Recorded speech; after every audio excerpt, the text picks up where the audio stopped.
right, last but not least is our McConkey Agar.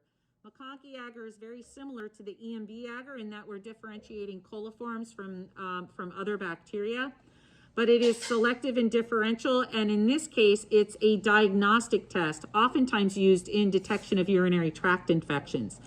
And McConkey Agar is simply just telling us if a coliform is present, and because we're looking at patient samples and this is used in clinical laboratories, we're not concerning ourselves with the difference between an environmental coliform and a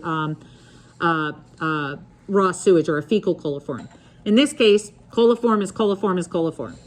So in this media, the selective agents in this media is a combination of crystal violet and bile salts. The two together will inhibit the growth of gram-positive organisms. This is because coliforms are gram-negative, so we only want to grow gram-negative organisms, so we add ingredients to select against gram-positives. In addition to that, we have the differential agent, and since we're looking for coliforms, we're going to use lactose again.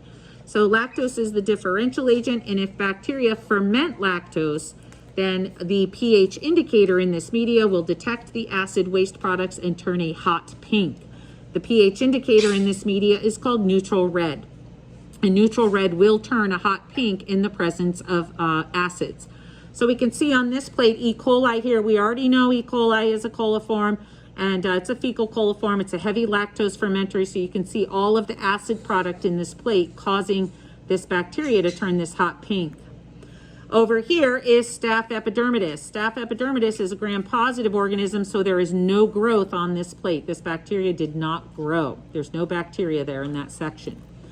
And here we have Pseudomonas. Pseudomonas is a gram-negative organism, but it's not a coliform. So it is growing in the media, but notice there's no acid waste product. It's going to be using proteins instead of the lactose carbohydrate for metabolism, and it will not produce any acid. So it's a non-coliform.